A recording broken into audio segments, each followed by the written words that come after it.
আহক মই অপেক্ষা কৰি আছো আহক আহক ধন্যবাদ ধন্যবাদ ধন্যবাদ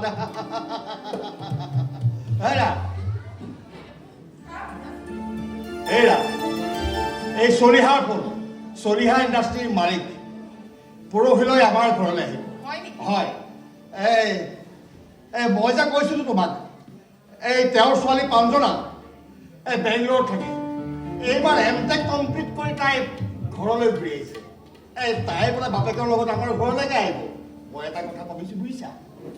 এইবাৰ মানে এই পাঞ্জনাক আমাৰ বোৱাৰী হিচাপে প্ৰস্তাৱটো মই বাপেকক দি দিওঁ বুলি ভাবিছোঁ কি কয় আপুনি কিন্তু মোৰ একেবাৰে মনৰ কথাটো কৈছে সঁচাকৈ দুইটা ইমান ধুনীয়াকৈ মিলিব পিছে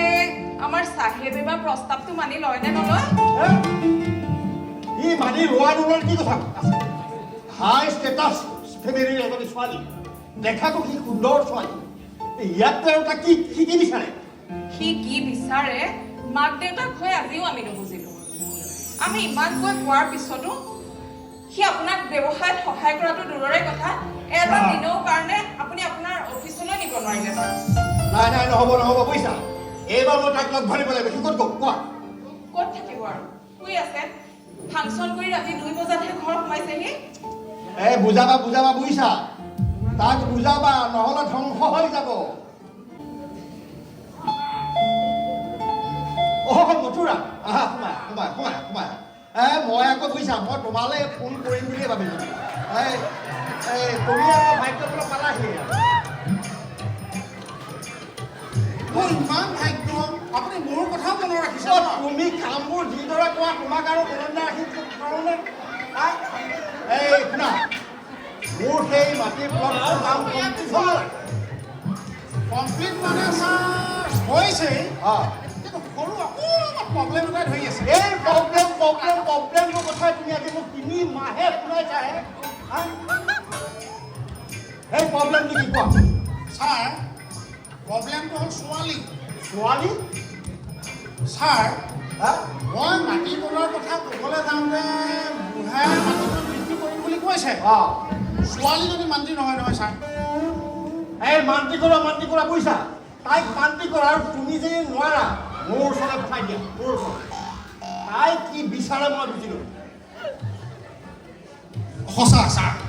আপুনি অকণো চিন্তা নকৰিব সেই মাটিকণ আপোনাৰেই হ'ব ছোৱালীজনীক মই যিমান পাৰোঁ বুজাবলৈ চেষ্টা কৰিম দৰকাৰ হ'লে তাক মই নিজে উঠাই লৈ আহিম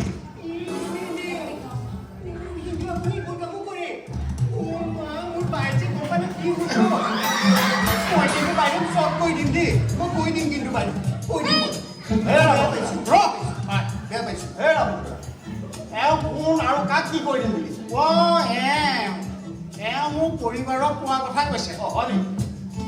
এওঁ হ'ল মোৰ পৰিবাৰৰ ভায়েক মোৰ ফুলখালী আজি এমাহমান হ'ল আমাৰ ঘৰত অহা আৰু অহাৰ পৰা এই 9 লাখেৰে মোৰ ডিঙিত ওলমি আছে বেয়া পাইছে কিন্তু দেই এনেকৈ বিক্ৰী কৰিব নাপায় একো মই বাইদেউ কৈ দিম এওঁৰ নাম কিহে এওঁৰ নামটো মোক ক'বলৈ মাজে মাজে লাজো লাগে কৈছোঁ বাৰু এওঁৰ নামটো হ'ল কমল নয়না বৰা কমল নয়না বৰা এইটোচোন মাইকী নামো নহয় মতাও নহয় ছাৰ কথাটো সেইখিনিতে লুকাই আছে এওঁ 100% ল'ৰাও নহয় আৰু 100% ছোৱালীও নহয় আপুনি আইটেম ভাগ লক্ষ্য কৰি ধৰিব পৰা নাই নে বাৰু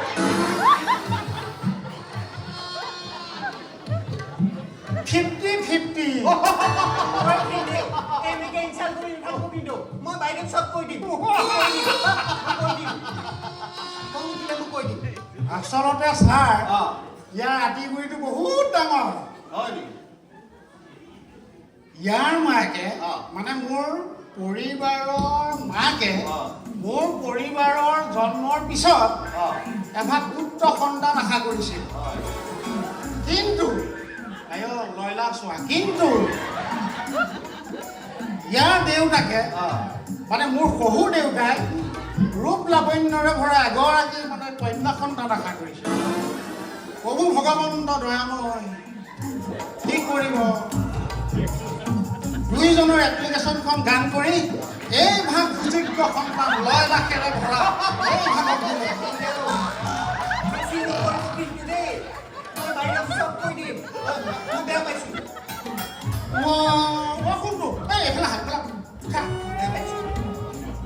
মই ধেমালিহে কৰিছোঁ কেলে মই আজি কি দিম বুলি কৈছিলোঁ নেল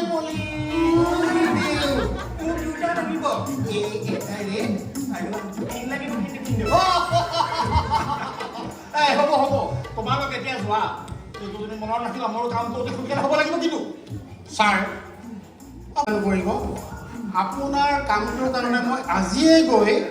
বুঢ়াৰ লগতো কথা পাতিম ছোৱালীজনীৰ লগতো কথা পাতিম ছাৰ মই এতিয়া আহোঁ যোৱা যাম তুমি য'ত ত'ত কেনে ধৰি দিয়া মানুহৰ আগত ৰামচুৰা তেওঁ কি কোৱাৰ কথা ক'লে ছাৰ মোৰ এই খুনখালীজনীয়ে আপোনাৰ ল'ৰাটো বিৰাট ফেন মই আপোনাৰ ঘৰলৈ আহিম বুলি গম পাই তাই ৰাতিপুৱাৰ পৰা সাজি কাচি ওলাই আছে আপোনাৰ ল'ৰাটোৰ লগত ফটোখন মাৰিবৰ কাৰণে এতিয়া সেইটো নহ'ব নহয় সিহঁতে শোৱাৰ পৰা উঠা নাই ৰাতিটো ফাংচনত গান গাই গাই আহি সি এটা শুই আছে যোৱা যোৱা তোমালোকে সি আপুনি কিন্তু বৰ ভাগ্যৱান দেই আপোনাৰ ল'ৰাৰ নাম যশ চাৰিওফালে একদম বিয়পি পৰিছে আপোনাৰ কিন্তু হ'বলগীয়া বোৱাৰীজনীয়ে বৰ ধুনীয়া গান গায় কোন বোৱাৰী কথা ক'লা এইবোৰ কি কৈছা তুমি হয় মই তুমি সঁচা কথা কোৱা না মই ৰাইজে কোৱা কথাটোহে কৈছোঁ কোৱা কি কৈছা কোৱা কিবা সুন্দৰপুৰ গাঁৱৰ ছোৱালী এজনীৰ লগত ইম্পচিবল ইট ইজ ইম্পচিবল মিছা কথা এইবোৰ ছাৰ সঁচা একদম মিছা কথা এইবোৰ এই চকু চৰহা দুটামান থাকে নহয় ইটো কথা সিটোত লগোৱা সিটো কথা সিটোত লগোৱা সিহঁতে এইটো কাম কৰিছে আৰে ক'ত আমাৰ এই অভিজিত দত্ত ছাৰ ক'ত সেই হৈ অনিৰুদ্ধ বৰুৱা নিচিনা এজন ৰিটায়াৰ্ড শিক্ষক নিমিলে নহয় আপুনি ছাৰ চিন্তা নকৰিব মই এই বিয়া কোনো কাৰণত হ'বলৈ নিদিওঁ মই এই বন্ধ কৰিম ছাৰ মই এতিয়া আহিছোঁ যোৱা তুমি যাওঁ ছাৰ শুন তুমি যাওঁ দোকান ধৰি যাম মানুহ দেখাকে বেয়া লাগে নহয় আহা